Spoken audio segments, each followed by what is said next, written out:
Olá, adoradores do povo, sejam bem-vindos a mais um vídeo aqui no Caneta Tinteiro.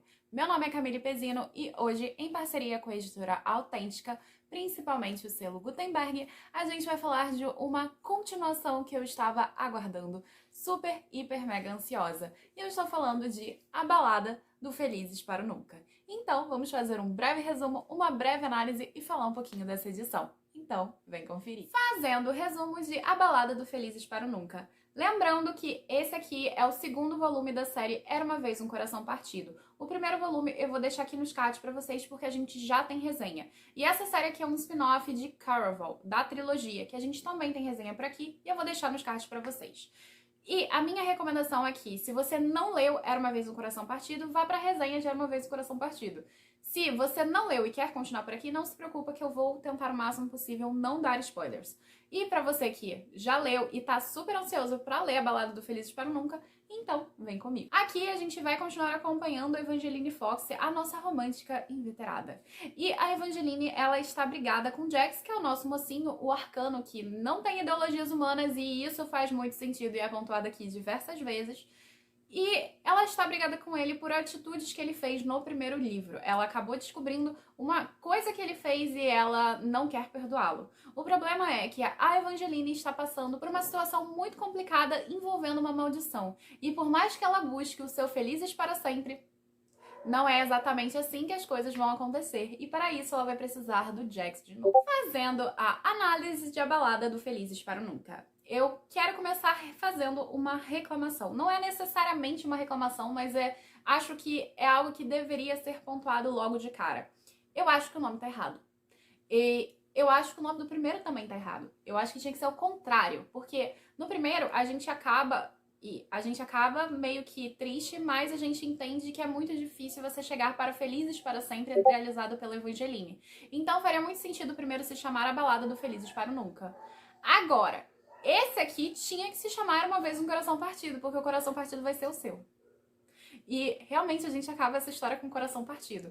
Então, eu acho que tinha que ser o contrário, mas eu entendo que, por marketing, faz muito sentido primeiro ser Era Uma Vez um Coração Partido, porque é um nome muito forte e que chama muito mais atenção do que Balada do Felizes para o Nunca. Só que eu acho que deveria ser o contrário, e isso real. Mas agora vamos fazer a resenha em si de A Balada do Felizes para o Nunca. Aqui a gente vai ter certa evolução de alguns personagens, mas eu acredito que um dos problemas para mim dessa narrativa foi o retrocesso da Evangeline.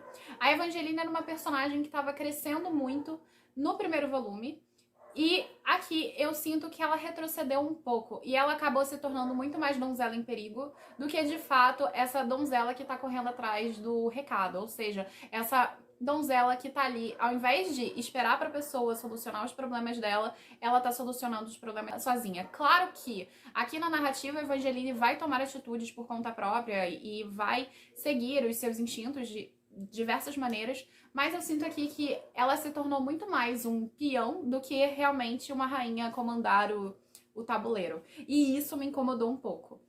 O Jax em si, ele não me incomoda, eu acho que ele foi um personagem que cresceu, inclusive, a gente saber um pouco do background dele explica muito das atitudes, e uma das coisas que a Stephanie Garber, ela pontua diversas vezes, não só uma, acho que pelo menos umas 3, é que o Jax não é um ser humano. E isso é muito claro na narrativa, até porque as atitudes dele, as impressões dele da realidade não podem ser humanas mesmo, e não faria sentido, até porque ele é um personagem imortal. E eu gosto muito de essa explicação vir diversas vezes para que as pessoas entendam que esse é um personagem ambíguo, complexo, e ele não é para ser um mocinho. A perspectiva que a Stephanie Garber criou do Jax é de um anti-herói. Ele vai ter atitudes muito positivas em certos momentos, mas vai ter atitudes muito negativas, e isso eu gosto, até porque eu não gosto de personagens no preto e no branco. Mas a Evangeline realmente retroceder dentro desse título me incomodou bastante. Até porque a única coisa que ela evoluiu foi a sua percepção de amor. Antes, uma romântica inveterada que acreditava que o amor seria a solução de tudo, embora que ela meio que continue acreditando nisso, ela começou a fazer uma metaforização do amor, ou seja, ela começou a perceber o amor de forma diferente. Inclusive, uma das coisas que eu mais gostei, e foi uma das marcações que eu fiz aqui no volume, foi quando ela faz a comparação de que o amor antes pra ela era uma casa que representava segurança e agora o amor significa guerra. E essa é uma das metáforas mais antigas do mundo. Um dos textos principais do Ocidente é a Ilíada. E você já deve ter ouvido falar pelo menos de Troia ou da Guerra de Troia. Aquele filme do Brad Pitt tá aí pra a gente conhecer porque ele é bem famoso. Mas na Guerra de Troia a gente conhece Helena. Helena de Troia é uma personagem icônica, é uma mulher fantástica que era casada, fantástica de bela, tá? Nesse sentido, não de outros também pode ser, mas no caso a beleza dela era fantástica, era incrível, e ela era casada com ninguém menos do que Menelau, que era o rei de Esparta. E então, numa visita de Paris, que era um dos filhos de Príamo, que era o príncipe de Troia, eles acabam se apaixonando, ele acaba sequestrando, depende da versão que você vai acompanhar, e ele leva a Helena para Troia. E então Menelau, junto com seu irmão que é Agamenon, que era o Anax, que era o rei dos reis, eles vão atrás de Helena. Claro que Agamenon só estava querendo dinheiro de Troia. Mas a ideia da Ilíada nada mais é do que vários homens tentando ali entender a perspectiva do amor e buscando essa bela mulher. E fazendo uma guerra por conta disso. Então a relação de amor e guerra, ela é muito marcada dentro da literatura, e da literatura, dos mitos, entre outras vertentes, e aqui a Stephanie Garber, ela vai trazer isso. Ela vai continuar com a pegada dos contos de fadas, que vocês sabem que eu sou simplesmente apaixonada, e ela vai fazer isso de uma forma muito legal e interessante, porque ela vai criar no seu background, o seu mundo, ele é muito vasto, ele é muito rico, e ele vai ter várias criaturas, embora ela vá focar nos arcanos e nos vampiros dentro desse volume. Há outras criaturas mencionadas, como por exemplo os dragões.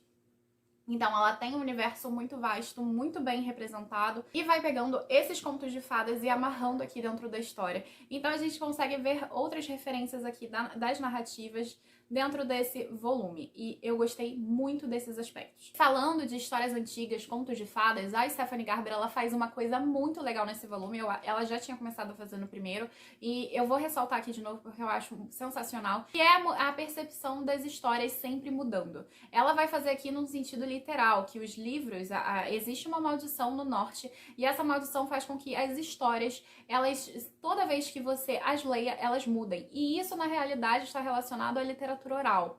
A literatura oral, ela começa de um jeito e aí depois ela vai mudando, porque cada vez que você vai contando uma história, alguma coisa vai mudando, nem que seja a sua forma de falar, etc. Então a Stephanie Garber traz isso através da literatura do papel escrito mesmo. E é muito interessante como ela vai trazer a importância da literatura oral e dessa mudança sempre do final e do felizes para o nunca ou felizes para sempre, que é só a mudança de uma palavra, e às vezes a palavra ela faz toda a diferença. Então eu gosto muito de como a Stephanie Garber, ela traz aqui a percepção dos contos de fadas, a percepção da literatura oral, a percepção dos mitos e de tudo isso que está envolvido dentro da nossa própria composição de literatura, o início da literatura do Ocidente, da cultura oriental também. Então eu gosto muito como ela elabora esse aspecto, e eu gosto muito como ela dá importância a isso, até porque a Evangeline vai aprendendo a história através da literatura oral, e a literatura oral é a nossa fundamentação de fato. Então eu acho sensacional como a Stephanie Garber dá uma certa importância a isso, dá relevância a isso dentro da narrativa e como isso é desenvolvido também. Outra coisa que eu também gosto aqui é a mudança da perspectiva do felizes para sempre.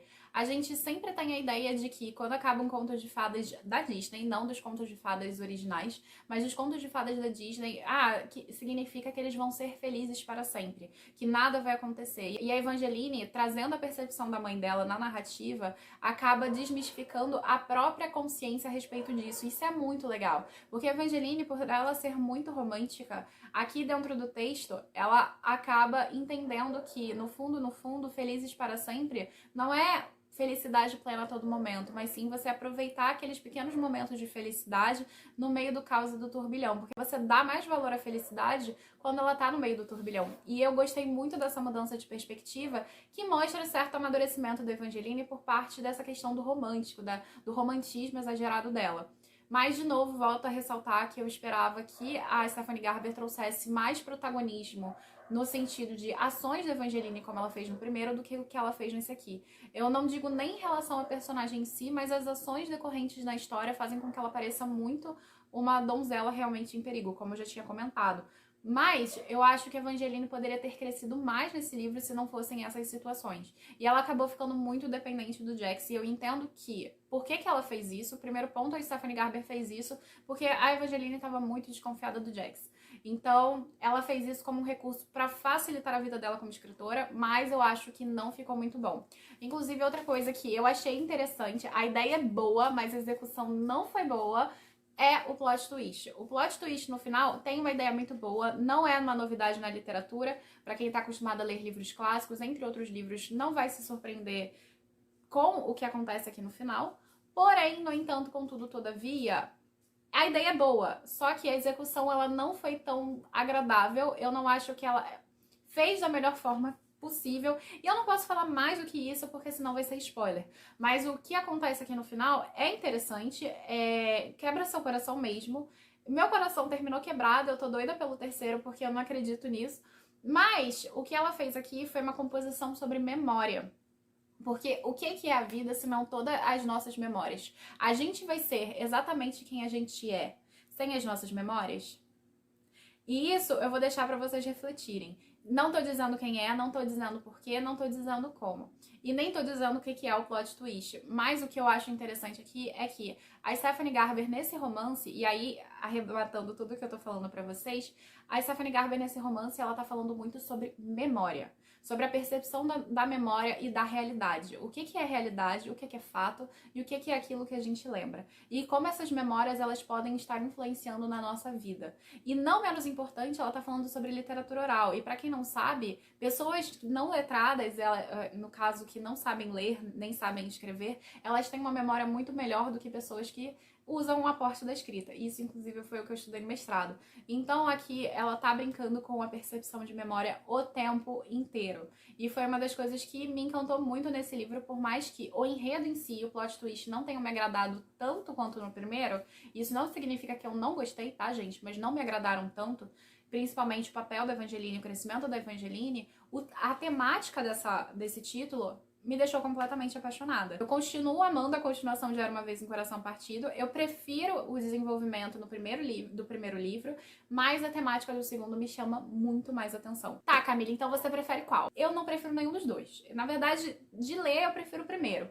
Agora, aqui a gente tem coisas muito interessantes, mas tudo que eu vou falar a mais vai ser spoiler, então eu prefiro deixar quieto. Então a gente vai ter várias outras críticas aqui envolvendo a narrativa, inclusive sobre a questão da imortalidade, que é muito importante, que também está associada à memória, mas eu vou ficar quieta porque isso aí já vai ser spoiler. Enfim, um dia, quem sabe, eu faço uma análise completa da trilogia com spoilers para vocês entenderem o que eu tô falando nesse exato momento. Mas continuo recomendando A Balada do Felizes para o Nunca, porque é um livro que é muito legal, embora, de novo, eu precise ressaltar, eu não gosto de como os acontecimentos vão se passando, mas eu gosto muito da temática desse título. Agora eu quero falar um pouquinho dessa edição aqui. Como vocês podem ver, essa capa é linda, ela tem um padrão de rosa com verde que ficou uma graça e os tons de rosa, vermelho, né, com verde ficaram lindos. Ela brilha, então essa capa é um pitel, é uma delícia, é muito bonita. Inclusive eu acho ela mais bonita do que o de Era Uma Vez um Coração Partido por causa da questão da coloração. É um charme e lembra muito essa ideia de conto de fadas, principalmente essa ideia do portal, que está relacionado ao portal da narrativa. Aqui a gente tem aquele mapinha lindo, incrível, que tem todos os livros da Stephanie Garber pra gente se situar nesse universo que é muito bem construído dela. E a diagramação, gente, continua a mesma, ela continua super legal e super confortável de ler, e a diagramação comum e padrão da Gutenberg. Você tem os arabescos aqui nos inícios de capítulo. A editora também me mandou este marcadorzinho da Evangeline Fox, que é uma gracinha, e esses dois cards. Uma coisa que eu não entendi é por que o card do Jax veio com ele com o cabelo azulado, sendo que aqui ele já tá louro. Isso aqui eu realmente eu não entendi. Mas de resto, gente, é fantástico. Enfim, gente, é isso. Eu espero que vocês tenham gostado do vídeo de hoje. Não deixem de se inscrever no canal, ativar o sininho e curtir esse vídeo. E compartilhar com seus amigos. Aliás, se vocês forem comentar aqui embaixo, um dos pedidos que eu vou fazer, que acabou acontecendo na resenha do outro livro, não deem spoilers, é sério, porque querendo ou não, alguém pode pegar o seu spoiler e acabar se decepcionando um pouco. Então, por conta disso, se vocês quiserem falar spoilers ou conversar comigo sobre algum acontecimento, falem comigo no Instagram, @Grupo Caneta Tinteiro.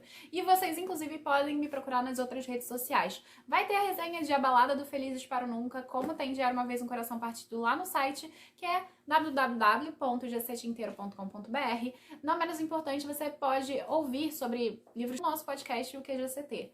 Você também pode me procurar, e aí é esse lugar que você vai me procurar, no @Grupo Caneta Tinteiro no Instagram. E a gente pode fofocar sobre esse livro, não tem problema, pelo direct. Não menos importante, você também pode me procurar na Twitch, mas eu estou em período indeterminado para ir pra Twitch, que é @Grupo Caneta Tinteiro também. Eu estou tentando, juro por Deus, arranjar um tempo.